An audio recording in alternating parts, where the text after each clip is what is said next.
Buenos días, les habla el pastor Santeliz una vez más y les tengo otro tema del cual hablarles. El tema se llama el trono azul de Dios, como pueden ver en la pantalla. Disculpen lo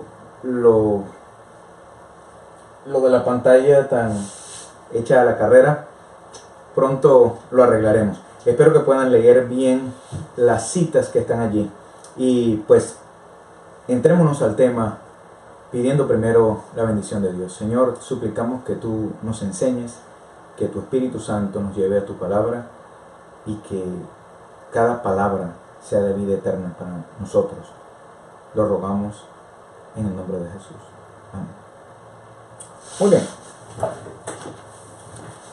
Comencemos con Números capítulo 15, versículos 37 al 41. Dice así, déjenme mostrarle acá. Y Jehová habló a Moisés diciendo: habla a los hijos de Israel y diles que se hagan pezuelos o franjas en los remates de sus vestidos por sus generaciones, y pongan en cada pezuelo de los remates un cordón de azul, y serviros ha de pezuelo, para que cuando lo viereis os acordéis de todos los mandamientos de Jehová, para ponerlos por obra, y no miréis en pos de vuestro corazón y de vuestros ojos, en pos de los cuales fornicáis, para que os acordéis y hagáis todos mis mandamientos, y seáis santos a vuestro Dios. Yo Jehová vuestro Dios, que os saqué de la tierra de Egipto, para ser vuestro Dios. Yo Jehová vuestro Dios. Esto se encuentra en Números 15, 37 al 41. Se le pide a los israelitas que se hagan una franja en sus vestiduras y que pongan un cordón de azul en esa franja, los cuales le van a recordar, le van a hacer por señal, por pezuelo, por franja. Es la misma palabra en hebreo. Y de hecho la palabra es tzitzi. Y ese tzitzi le va a servir como un recordatorio para que recuerden ¿qué cosa? Los mandamientos de Dios. Sigamos al siguiente. Continuamos con la siguiente vista. Y harás tabernáculos de 10 cortinas. Déjenme colocarle acá harás el tabernáculo de 10 cortinas de lino torcido, azul, púrpura y carmesí. Y harás querubines de obra delicada. O sea que en el tabernáculo, las cortinas, uno de los colores era el azul. Sabemos que el blanco representa la pureza de Dios. Sabemos que el rojo representa la sangre derramada. Pero el azul, ¿qué representa? Ahora lo sabemos. Representa los mandamientos de Dios. Fíjense que está presente en el santuario. Y en Éxodo 26:4 dice: y harás lazadas de azul en la orilla de una cortina, en el borde, en la juntura, y así harás en la orilla de la postrera cortina, en la juntura segunda. Éxodo 26:4. Y a la puerta del atrio habrá un pabellón de 20 codos de azul, púrpura y carmesí, siempre presentes, y lino torcido de obra de bordador, sus columnas de 4 con sus 4 basas. Déjenme llevarlos al siguiente. Dice así: la cubierta del tabernáculo. Cuando el tabernáculo o santuario era mudado por los levitas, debía ser cubierto por pieles. No sabemos que eran cubiertos de pieles de color azul. ¿Cómo sabemos que era de color azul? Era un animal que mal traducido aparece en nuestras Biblias como tejón. Esa palabra que se traduce como tejón, realmente, fíjense lo que dice el Easton Bible Dictionary, dice, y el Fawcett Bible Dictionary, nos informan que en realidad era un animal marino, que en Israel ni en los alrededores, en las faldas del desierto, no existían esos animales, ese tal tejón, el cual no fue mal traducido a nosotros. De hecho, al inglés también, en el inglés se le llama badger skin, y el badger es el mismo tejón para nosotros, pero ese animal no existía. Era un animal marino realmente. Su nombre científico es Alicore tabernaculi. Fíjense que tiene el tabernáculo como la especie. Género es Alicore, la especie es tabernaculi, el cual abundaba en las riberas de la península sinaítica. En esas riberas del mar Mediterráneo encontraban entonces ese animal que se le llamaba también la vaca marina. Déjenme llevarle a esta foto. Esta vaca marina, Alicore tabernacule, miren cómo este animal parece como un manatí, ¿verdad? Como una familia de esos de los manatí. No estoy seguro que sea uno de los sirénidos, como se les llaman a ese tipo de animales. Pero sí, déjenme mostrarle una vez más, llevarlo acá. Y este es el animal. Se sabe que ese animal, su piel era de color azul. O sea que la cubierta del tabernáculo de reunión estaba hecha de esa piel. O sea que la cubierta del tabernáculo era azul. Y recuerden, el azul nos recuerda los mandamientos de Dios. ¿Y de qué color es nuestro cielo? Azul. ¿Y de qué color es el océano? Azul. De hecho, nuestro planeta se le conoce como el planeta azul. Qué increíble que en el planeta azul, cuyo color nos recuerda los mandamientos de Dios, ese planeta que se rebeló en contra de la ley de Dios, es el planeta que se declaró en desobediencia. Vamos a seguir al siguiente paso. Miren, esto lo encontramos en Números capítulo 4, versículos 5 al 14. Miren lo que dice acá. Déjenme mostrarles, llevarlos más cerca. Y dice así: cuando se hubiere de mudar el campo, vendrán Aarón y sus hijos y desarmarán el velo de la tienda y cubrirán con él el arca del testimonio. Y pondrán sobre ella la cubierta de pieles de tejones. Ah, mira, era cubierto por azul. Y extenderán encima el paño todo de azul. Y le pondrán sus varas. Y sobre la mesa de la proposición extenderán el paño azul. Y pondrán sobre ella las escudillas, las cucharas y las copas y los tazones para libar, y el pan continuo estará sobre ella. Y extenderán sobre ella el pan continuo, y extenderán sobre ella, el paño de carmesí colorado, y lo cubrirán con la cubierta de pieles de tejones, que ya sabemos que es azul. Y le pondrán sus varas, y tomarán un paño azul, y cubrirán el candelero de la luminaria, el candelabro, como lo conocemos nosotros, es una palabra española más antigua. Y sus candilejas, y sus despabiladeras, y sus platillos, y todos sus vasos del aceite con que se sirven. Déjenme llevarlo al siguiente. Y lo pondrán con todos sus vasos en una cubierta de pieles de tejones. Una vez más, se cubrían con azul todos los implementos del santuario, todo el mobiliario del santuario se cubría con estas pieles azules. Y el azul nos recuerda los mandamientos. Sigamos. Y lo pondrán con todos sus vasos en una cubierta de pieles de tejones, y lo colocarán sobre unas parihuelas, y sobre el altar de oro extenderán el paño azul, y le cubrirán con una cubierta de pieles de tejones, y le pondrán sus varales, y tomarán todos los vasos del servicio de que hacen uso en el santuario, y lo pondrán en un paño azul, y lo cubrirán con una cubierta de pieles de tejones, y lo colocarán sobre unas parihuelas. Y quitarán la ceniza del altar, y extenderán sobre él un paño de púrpura, y pondrán sobre él todos sus instrumentos de que se sirve, las paletas, los garfios, los braseros, los tazones y todos los vasos del altar, y extenderán sobre él la cubierta de pieles de tejones azules, y le pondrán además las varas. Qué impresionante, todo era cubierto por azul. Como que el azul, esas pieles los protegían y los cubrían y los protegían. El azul que representa, o esas pieles azules, cuyo azul representa los mandamientos de Dios, podemos decir entonces que los mandamientos de Dios nos cubren y nos protegen. Nos cubren y nos protegen. Déjenme llevarlos al siguiente. Dice en Josefo fue un historiador del primer siglo. Él tuvo la oportunidad de vivir en el tiempo de Jesús. Se cree que es contemporáneo, que fue contemporáneo con Jesucristo. Y él escribió 2 libros. Uno se llama Antigüedades de los Judíos y el otro se llama Guerras de los Judíos. En Antigüedades de los Judíos, le voy a mostrar esto, que él habla acerca del santuario que estaba en el desierto. Déjenme llevarlos acá y mostrarles más de cerca. Dice así: habían también otras cortinas sobre estas, hechas de pieles, las cuales servían de protección tanto del calor como de la lluvia. Lo que les estaba diciendo. Aquellas que eran tejidas. Y grande era la sorpresa de aquellos que veían las cortinas a la distancia, porque no se diferenciaban en nada del color del cielo. Pero esas que eran hechas de pelo y piel alcanzaban hasta abajo del mismo modo que el velo en las puertas, y resguardaban del calor del sol y el daño que las lluvias pudieran causar.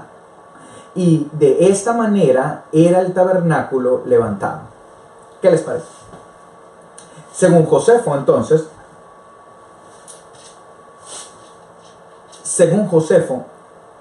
la cubierta del santuario era toda de azul y no se diferenciaba en el color con el cielo, lo cual nos dice que como que el cielo y la tierra se unían en uno solo. Bajaba el Señor del cielo y entraba a su santuario. ¡Qué hermoso! Dios quiere una conexión total entre nosotros y Él, y que no haya diferencia en nuestros hogares, que no haya diferencias en nuestra iglesia, que no haya diferencias nosotros con el cielo, sino que vivamos un cielo acá en la tierra. Vivamos un cielo acá en nuestros hogares, vivamos un cielo en nuestras familias, vivamos un cielo en nuestras iglesias, vivamos un cielo en nuestras sociedades. Y eso es un pensamiento bien hermoso, lo que Dios quiere para nosotros, la unión que quiere hacer Dios con el ser humano. Sigamos adelante.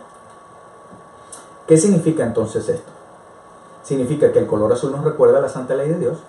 Aprendimos que casi la mayoría de este planeta es azul, el cielo, los mares, los ríos. ¿Será que Dios nos está tratando de dar un mensaje con esto?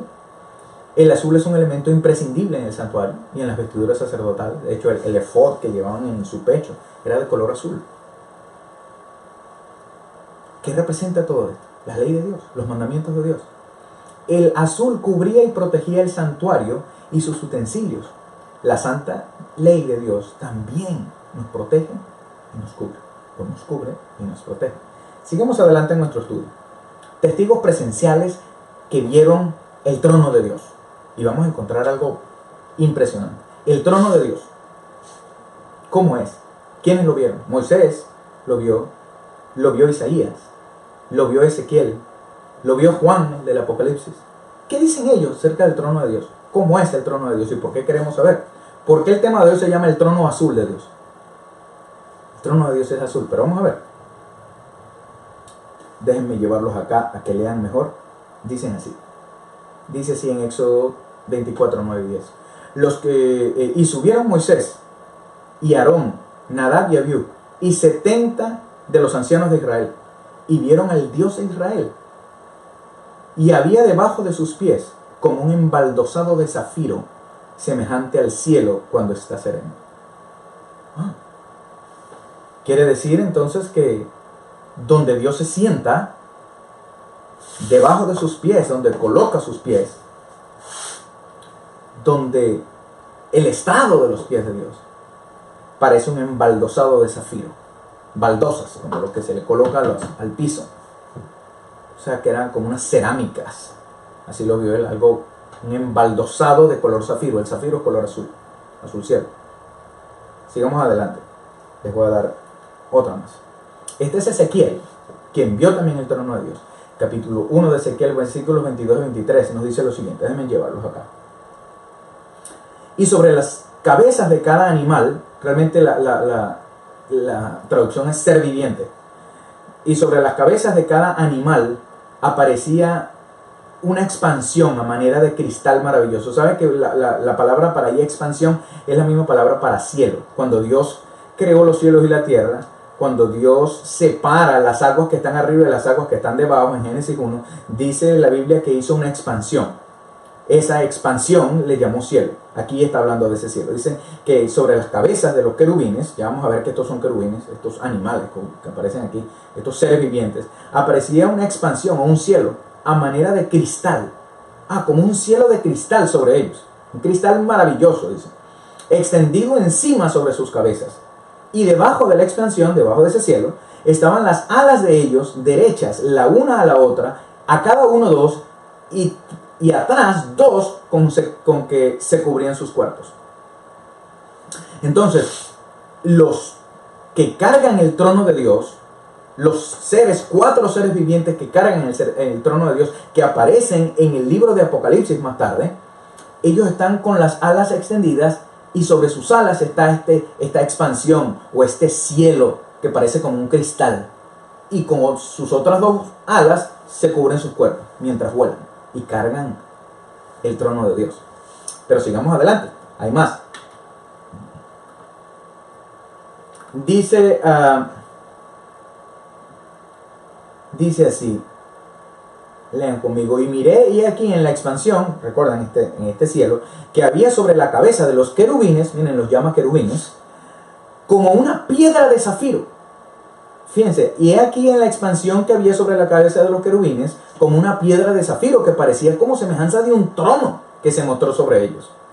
El trono de Dios es de color zafiro. El zafiro es de color azul. El azul nos recuerda los mandamientos de Dios. ¿Se recuerdan en Números 15? Este es Ezequiel 10.1. Pero sigamos leyendo.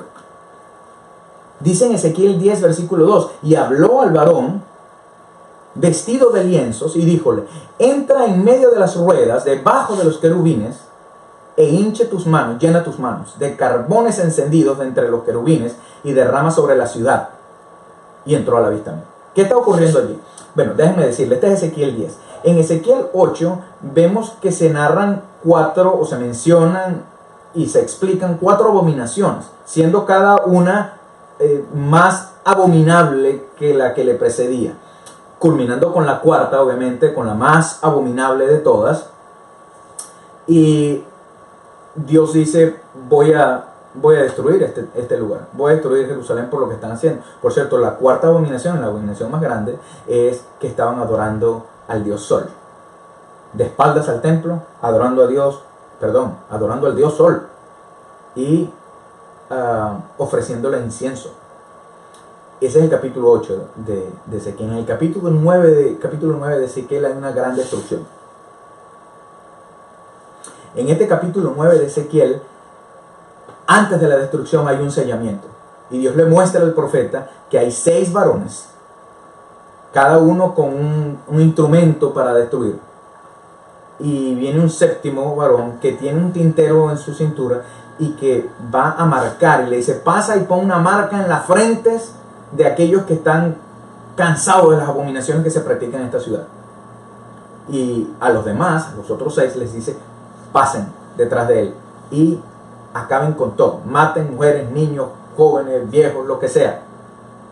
Pero a los que tienen la marca en su frente, no os vais a acercar, no os acercaréis. No deben acercarse siquiera. No deben tocar a aquellos que tienen el sello de Dios, que tienen la marca de Dios, que ellos están protegidos. Entonces hay un proceso de sellamiento, hay una destrucción inminente.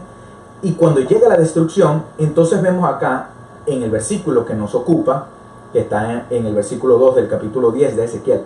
Dice: y habló al varón vestido de lienzos y díjole: entra en medio de las ruedas debajo de los querubines. ¿Cuáles ruedas? Es que en Ezequiel 1 se nos narra y se nos explica que el trono de Dios tiene ruedas y que hay 4 querubines a cada lado y cada uno tiene ruedas. Está el trono de Dios y tiene una rueda a cada lado, son 4 ruedas, son 4 querubines, ellos tienen 4 alas y ellos extienden sus alas, y sobre ellos está ese cristal maravilloso, ese cielo maravilloso sobre el cual está el trono de Dios, de color zafiro, de color azul. Pero en medio de las ruedas donde ellos están cargando, cada uno carga una parte de ese cristal maravilloso, y al lado de cada uno de ellos hay una rueda. En medio de esas ruedas, o sea, en medio del trono, debajo del trono de Dios, hay unas piedras de fuego. Miren cómo dicen: y habló al varón vestido de lienzos y díjole: entra en medio de las ruedas debajo de los querubines y hinche tus manos de carbones encendidos de entre los querubines. Hay carbones encendidos en el medio de los querubines, en el medio de ese trono, esas piedras. Y derrama sobre la ciudad, y entró a vista mía. Hay como unos carbones o unas piedras de fuego que van a ser derramadas sobre la ciudad, lo cual representa la destrucción total de la ciudad. Déjenme apuntar a mi rostro. Esto representa la destrucción total de Jerusalén, y la destrucción vino por manos de Nabucodonosor cuando sitió la ciudad. Este fue el tercer sitio de Babilonia, y cuando fue totalmente destruida por completo. Su templo, todo fue puesto a fuego, los muros alrededor, todo. Pero antes de eso hubo un sellamiento, y antes de eso hubo un mensaje, y se selló al pueblo. Y después de eso entonces se esparcen las piedras que estaban en medio de los querubines, debajo del trono, se esparcen por la ciudad, lo cual representa la total caída de la ciudad. Vayamos a la siguiente entonces. Piedras estas piedras de fuego o estos carbones encendidos. Miren lo que dice, esto es Isaías capítulo 6, versículo 1. Creo que todos lo sabemos en memoria, pero déjenme leerles acá y llevarlo para que ustedes lo lean por sí mismos. En el año que murió el rey Usías, vi yo al Señor sentado sobre un trono alto y sublime. Este es el trono de Dios. Y sus faldas henchían el templo. No las faldas de Dios, sino las faldas del templo, los alrededores del trono. Y encima de él estaban serafines. Se le llaman serafs en hebreo. Cada uno tenía 6 alas. Fíjate, aquellos tenían 4, aquí tienen 6. Algún simbolismo hay allí. Cada uno tenía 6 alas. Con 2 cubrían sus rostros, y con 2 cubrían sus pies, y con 2 volaban. Y el uno al otro daba voces diciendo: Santo, Santo, Santo, Jehová de los ejércitos, toda la tierra está llena de su gloria. Y los quiciales de las puertas se estremecieron con la voz del que clamaba, y la casa se llenó de humo. Entonces dije yo: ay de mí, que soy muerto, que siendo hombre inmundo de labios y habitando en medio de pueblo que tiene labios inmundos, han visto mis ojos al Rey, Jehová de los ejércitos. Y voló hacia mí uno de los serafines, estos seres vivientes que cargan el trono de Dios, teniendo en su mano un carbón encendido, una vez más, tomado del altar con unas tenazas. Y tocando con él sobre mi boca, dijo: he aquí que esto tocó tus labios, y es quitada tu culpa y limpio tu pecado. O sea que las piedras que producen destrucción en Ezequiel 10 producen perdón en Isaías 6. ¿Cuál es la diferencia? Vienen del mismo sitio, pero después que se ofrece el perdón y el perdón es rechazado, solo queda una cosa, y es castigo. Así que las mismas piedras que están allí debajo del trono de Dios, de acuerdo a nuestra decisión, sirven para expiación, para perdonar nuestros pecados, o sirven para destruirnos. Qué impresionante esto. Vamos a seguir a la siguiente. Sin embargo, Ezequiel ve las piedras de fuego siendo esparcidas, ¿no?, por la ciudad después de que la sentencia de Dios es dada. Miren, aquí tengo de nuevo el mismo versículo que dice: habló al varón vestido de lienzo, estoy leyendo de la mitad en adelante, y díjole: entra en medio de las ruedas debajo de los querubines y llena tus manos de carbones encendidos entre los querubines y derrama sobre la ciudad. Y en el capítulo 9 de Ezequiel, versículos 5 y 6, miren lo que dice: y a los otros dijo a mis oídos: pasad por la ciudad en pos de él y herid, no perdona vuestro ojo ni tengáis misericordia. Matad a viejos, mozos, vírgenes, niños y mujeres, hasta que no quede ninguno. Mas a todo aquel sobre el cual hubiere señal, el sello, la marca de Dios, no llegaréis. No os llegaréis. Qué impresionante esto. ¿Qué significa esto que hemos hablado hasta ahora? El trono de Dios nos recuerda la santa ley de Dios, porque también es azul. Es el trono de Dios sobre una base que es azul. El trono de Dios nos recuerda la santa ley de Dios. El gobierno de Dios está basado sobre 2 cosas, queridos. Son misericordia y justicia. Y estas 2 son una, inseparables. Los 2 elementos básicos de la ley de Dios. Justicia y juicio son el cimiento de tu trono. Déjenme mostrarles acá el versículo. Justicia y juicio son el cimiento de tu trono. Misericordia y verdad van delante de tu rostro. Esto lo dice Salmos 89, versículos 14. La justicia y la misericordia son 2 elementos básicos y primordiales, el mismo fundamento del gobierno de Dios, del gobierno universal de Dios, en su trono azul. Las piedras de fuego o carbones de fuego, al igual que la santa ley de Dios, implican perdón para el que acepta el perdón y juicio para el que rechaza el perdón. Vamos a seguir adelante.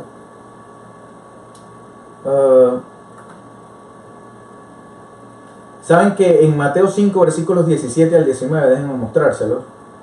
Dice así: no penséis que he venido a abrogar la ley o los profetas, dijo Jesús. No he venido para abrogar, sino para cumplir. Miren, porque de cierto os digo que hasta que pasen el cielo, que es azul, y la tierra, el planeta es azul, by the way, a propósito, ni una jota, ni una tilde perecerá de la ley, hasta que todas las cosas sean cumplidas.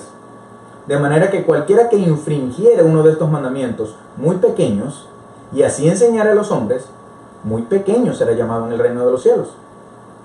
Mas cualquiera que los hiciere y los enseñare, o que los hiciere y enseñare, este será llamado grande en el reino de los cielos. Mateo 5, 17 al 19. Nunca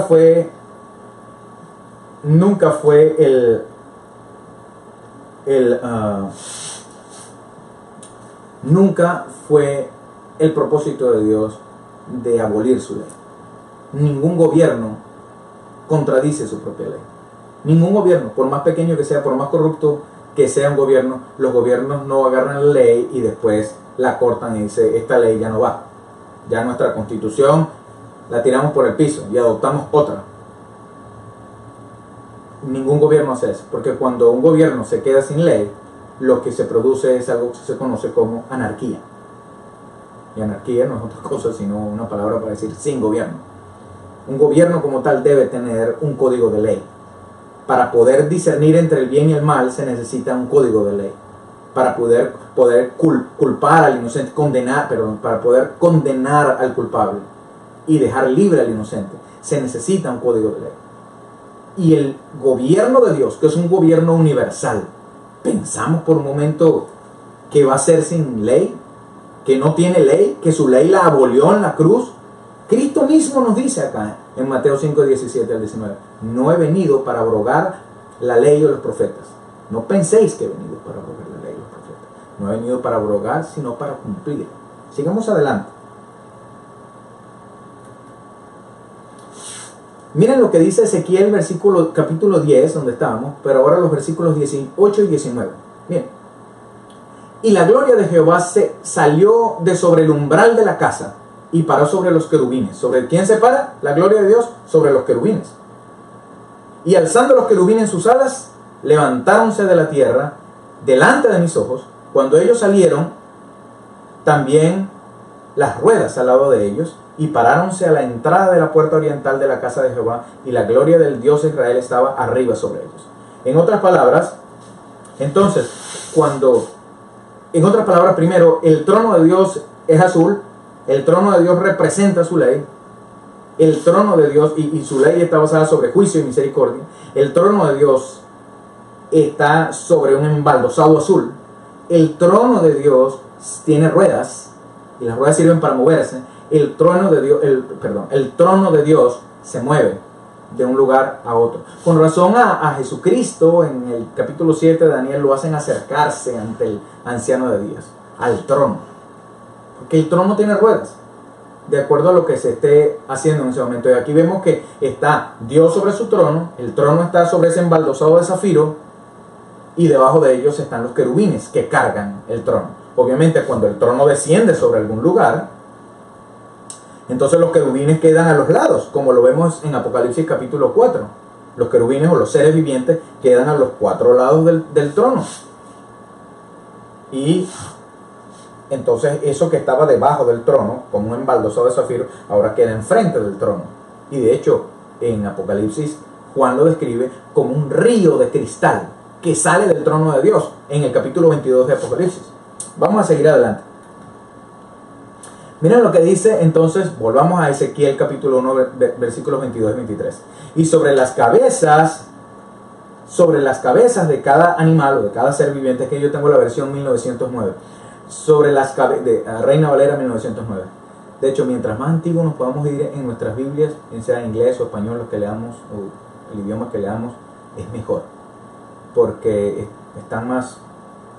hay más significado. Y sobre las cabezas de cada animal, lo que hace que la palabra animal en griego es zoe, de donde sacamos zoológico. Entonces, sobre las cabezas de cada ser viviente aparecía una expansión a manera de cristal maravilloso extendido encima sobre sus cabezas. Y debajo de la expansión estaban las alas de ellos, derechas la una a la otra, cada uno dos, y otras dos con que se cubrían los cuerpos. Con dos volaban, con dos se cubren los cuerpos. Sigamos adelante. Estos querubines son tan importantes que sus figuras están bordadas, pintadas y forjadas en el santuario. En todo el santuario hay figuras de querubines. Cuando vamos al libro de Éxodo y leemos cómo fue construido el tabernáculo, por todos lados hay querubines, bordados con hilos de oro. ¡Qué impresionante! Es más, cuando nos vamos al lugar santísimo del templo o del tabernáculo, había un arca, conocida como el arca del pacto, sobre la cual había un propiciatorio, una tabla de oro, que era sumergida, cubierta en oro. Y sobre ella habían 2 querubines con las alas extendidas. Con 2 se tocaban y con 2 cubrían, y con la otra punta cubrían la pared. O sea, tocaban la pared con una punta y la otra cubrían y miraban hacia el arca. Y dentro del arca que había en el lugar santísimo, donde estaban esos querubines, dentro de ese arca estaban los 10 mandamientos de Dios. Las tablas de piedra donde Dios escribió con su propio dedo, como está en Éxodo 31, creo que está, donde Dios escribió con su propio dedo. Se tomó, de hecho, 2 veces lo escribió. La primera vez lo escribió con su propio dedo y él proveyó las tablas. Dice Josefo, el mismo que leímos, ese historiador, que las tablas hechas eran de zafiro. La Biblia dice que Moisés las quebró y dice que Dios le mandó a hacer otras tablas, que alizaron las tablas y sobre ellas Dios escribió, sobre estas tablas. Qué impresionante que cuando Dios escribe su ley, la escribe sobre piedra, porque es para siempre. Pero hay otra oportunidad cuando Dios escribió, cuando Jesucristo está escribiendo que le trajeron a la mujer que había sido traída directamente del adulterio, en el mismo acto que supuestamente la trajeron. Por cierto, no trajeron al otro, sino solo a ella. Allí comenzó Jesús a escribir en el piso, dice la Biblia. Y como lo presionaban para que les contestaba si debían apedrearla o no, entonces levantó su rostro y dijo: el que no tenga pecado de vosotros, el que esté sin pecado de vosotros, sea el primero en arrojarle la piedra. Dicen algunos, esto no nos consta, que Jesucristo lo que escribía allí sobre el polvo de la tierra eran los pecados de ellos. Pero lo que me interesa bastante y me llama la atención es que Dios escribió su ley sempiterna sobre piedra, con letras de fuego, pero escribe nuestros pecados sobre el polvo, donde fácilmente se borra. Dios quiere borrar tus pecados y los míos, querido amigo y amigo. Dios quiere borrar nuestros pecados y echarlos en lo más fondo del océano, en lo más profundo. Déjenme decirles entonces que los querubines eran, volviendo a donde comenzamos, que los querubines tenían un papel importante, porque aparecen en todo el santuario, que es como el libro de texto que nos explica la salvación, o al menos así se lo explicaba a los hijos de Israel. Vayamos al siguiente.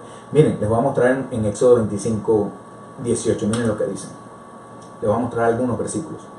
Harás también 2 querubines de oro labrados a martillo, los harás en los 2 cabos de la cubierta que estaba sobre el arca. En Éxodo 26:1, y harás el tabernáculo de 10 cortinas de lino torcido, azul y púrpura y carmesí, y harás querubines de obra delicada. Éxodo 26:31 dice: y harás también un velo de azul, púrpura y carmesí y de lino torcido, será hecho de primorosa labor con querubines. Qué interesante, ¿eh? En todas partes. Miren lo que dice Ezequiel 28, 14 y 15. Hablando acerca del rey de Tiro que representa a Satanás, miren lo que habla aquí de Satanás. Dice la Biblia hablando de Lucifer. Tú, querubín grande. ¿Quién era el diablo? Un querubín grande protector o cubridor, el que cubría la gloria de Dios. Así como había unos querubines, así como había unos querubines que miraban sobre el arca de Dios donde estaban las tablas de la ley, así hay unos querubines que cubren la gloria de Dios. ¿Se recuerdan en Isaías 6:1? Que con 2 cubren sus cuerpos, con 2 vuelan y con 2 se cubren sus rostros. En Ezequiel dice que con 2 vuelan y con dos vuelan y con 2 se cubren el rostro. Eran querubines cubridores. Y hablando acerca de Satanás, acerca del diablo, la Biblia dice en Ezequiel 28, 14 y 15: tú, querubín grande, cubridor, yo te puse, en el santo monte de Dios estuviste, en medio de las piedras de fuego has andado. ¿Se recuerdan las piedras de fuego de las cuales hablamos? Él entonces era uno de los que cargaba el trono de Dios. Con razón, Con razón el diablo quiere acabar con la ley de Dios. Sí, quiere acabar con la ley de Dios porque sabe sobre qué está basada la ley de Dios. La ley de Dios, como lo vimos en Salmo 89:14, sobre justicia y sobre misericordia. Él quiere acabar con la ley de Dios y quiere desbalancear todo. O le pone solamente justicia o le pone solamente misericordia. ¡Qué impresionante! Miren, sigamos leyendo. Dice, y yo te puse en medio de piedras de fuego sandado, perfecto eras en todos tus caminos desde el día que fuiste creado hasta que se halló en ti maldad. Eso es Ezequiel 28, 14 y 15. Déjenme llevarlos a la siguiente vista. Satanás, o el príncipe de Tiro, entonces, como lo llama Ezequiel, caminó en el Edén y caminó en medio de esas piedras de fuego y quiso sentarse en el trono de Dios. Creo que el siguiente, ese trono azul, ese trono de zafiro que gobierna el universo entero, él quiso sentarse allí. Pero miren lo que dice, creo que lo tengo acá, sí, en Isaías 14, 12 y 13. 14, 12 al 14. Déjenme llevarlos. ¿Cómo caíste del cielo, oh lucero, hijo de la mañana? No estrella de la mañana. Hay versiones, y por eso les digo que hay versiones más ciertas. Estrella de la mañana no es la correcta traducción de este versículo. Cuando dice, oh lucero, hijo de la mañana. No dice en el hebreo, no le dice estrella de la mañana. Queridos hermanos, la estrella de la mañana es Jesucristo. Apocalipsis 22, 16. Jesús es la estrella de la mañana, no Satanás. Satanás se le llama lucero o estrella, hijo de la mañana. Vamos a seguir, les voy a mostrar entonces acá. Dice, ¿cómo caíste del cielo, oh lucero, hijo de la mañana? Cortado fuiste por tierra, tú que debilitabas las gentes o las naciones. Tú que decías en tu corazón o en su mente, subiré al cielo, en lo alto, junto a las estrellas de Dios. Levantaré mi trono, o ensalzaré mi solio, y en el monte del testimonio me sentaré. Fíjense, el monte del testimonio. Y el arca donde estaban las tablas de la ley se le llamaba el arca del testimonio. Y las dos tablas de piedra escritas con el dedo de Dios se le llamaba las tablas del testimonio. Y en el monte del testimonio me sentaré a los lados del Aquilón. Aquilón es lo mismo que norte. Quiso sentarse a los lados del norte. Cuando les hable acerca de lo que les prometí acerca de Moloch, les voy a mostrar algo acerca del norte porque es muy importante esta palabra norte. Pero miren, él quiso sentarse a los lados del Aquilón, del norte. Sobre las alturas de las nubes subiré y seré semejante al Altísimo. Déjenme llevarles a la siguiente vista. Satanás fue uno de los querubines que cargó el trono de Dios, por lo cual conoce la santa ley de Dios muy bien, lo cual explica su gran guerra milenaria en contra de la ley de Dios. El trono de Dios permanece para siempre, así también la santa ley de Dios, sobre la cual está basado el trono azul de Dios, sobre bases azules que representan los mandamientos de Dios, es para siempre. La santa ley de Dios jamás será removida, jamás será abrogada, jamás será enmendada, en forma alguna. Es la base del trono del universo, por lo cual es inamovible.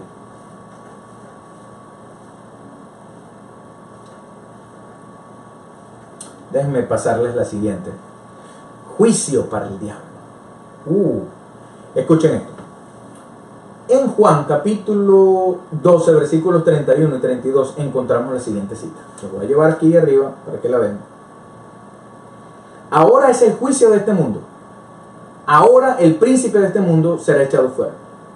¿Saben quién es ese príncipe? Satanás. ¿Y saben qué significa esa palabra ahora? Jesucristo allí en Juan capítulo 12 está hablando de que pronto va a ser crucificado. Dice, y yo si fuera levantado a la tierra, a todos atraeré a mí mismo, dijo Jesús. Allí en Juan 12, le está diciendo a la gente que Él va a ser crucificado. Les dijo, una semilla cuando cae en tierra y muere, entonces da fruto. Si la semilla no cae en tierra y muere, no da fruto. Lo que quiere decir Jesús con eso, es obvio que le estaba diciendo allí, después que al leer todo el capítulo nos damos cuenta, Jesús estaba anunciándole a esos griegos su muerte. y su resurrección. Y que por su muerte y resurrección nos iba a dar vida y muchos frutos iban a venir de ello. Y en ese momento de su muerte, ahora que iba a morir, dice, ese es el ahora. El príncipe de este mundo iba a ser juzgado. El diablo era hasta ese momento el príncipe de este mundo. Y dice, y yo, si fuere levantado de la tierra, a todos atraeré a mí mismo. Y esto decía, dando a entender de qué muerte había de morir. ¿Se dan cuenta? ¿Se dan cuenta? El diablo iba a ser juzgado en el momento, como príncipe de este mundo, como representante de este mundo. Fue juzgado. Fue llevado a juicio. Por eso en Apocalipsis, cuando leemos Apocalipsis 12, dice que cuando Cristo murió, ese hijo que fue arrebatado al cielo es Jesucristo. Cuando Jesús es arrebatado al cielo, ¿cuándo fue Jesucristo? Ese niño fue arrebatado al cielo. En el momento de su ascensión, después de su crucifixión y resurrección. Cuando Jesús fue arrebatado al cielo, dice que entonces Satanás y sus ángeles fueron arrojados del cielo. No tenían ya más lugar para ellos.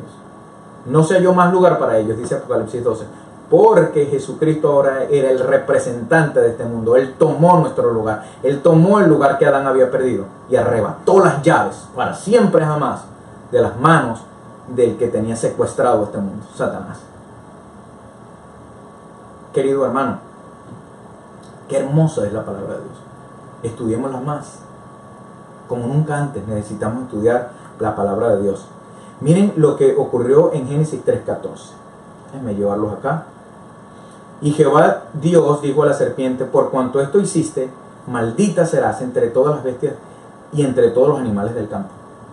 Génesis 3:14. ¿A quién vamos a obedecer? Miren lo que dice acá, y este creo que es nuestro último versículo de hoy. Dice así: y llamándolos, les intimaron que en ninguna manera hablasen ni enseñasen en el nombre de Jesús. Entonces Pedro y Juan respondiendo les dijeron, juzgad si es esto justo delante de Dios, obedecer antes a vosotros que a Dios. O como en otras versiones dice, es menester o es necesario obedecer a Dios antes que a los hombres. Eso está en Hechos capítulo 4, versículos 18 y 19. Querido hermano, ¿a quién vamos a obedecer? Querido amigo, querida amiga, ¿a quién vamos a obedecer? ¿A los mandamientos de los hombres o a los mandamientos de Dios? ¿A la santa ley de Dios que permanecerá para siempre? ¿O a los temporales mandamientos humanos injustos? Y no te estoy diciendo que no obedezcas la ley de tránsito y las leyes de nuestros países, pero en el momento en que cualquiera sea la sociedad en la que vivimos, en el momento en que los mandamientos de los hombres están en total oposición a los mandamientos de Dios, nosotros tenemos que hacer una decisión, tenemos que tomar una decisión. ¿A quién vamos a obedecer? ¿A Dios o a los hombres? Recordemos, el trono azul de Dios que representa su ley permanecerá para siempre. Y el pago que hizo Jesucristo en la cruz para pagar lo que la ley demandaba, no podemos ni siquiera calcularlo. No fue que Jesús abolió la ley. Si eso hubiera sido posible, entonces ¿para qué iba a morir en una cruz? En vez de abolir la ley después de morir en la cruz, podía abolir la ley antes de morir en la cruz. Pero Jesucristo mismo, ya lo leímos en Mateo 5:17, nos dice que Él no vino a abrogar la ley, no vino a abolirla, vino a cumplirla, vino a pagar, pagó por nosotros, por ti y por mí. Dios quiere vernos en el reino de los cielos. Yo también quiero verme a mí mismo en el reino de los cielos. Yo quiero ver el rostro de Dios algún día. Y quiero verte a ti algún día en el reino de los cielos. Que Dios te bendiga. Que Dios te bendiga en el día de hoy.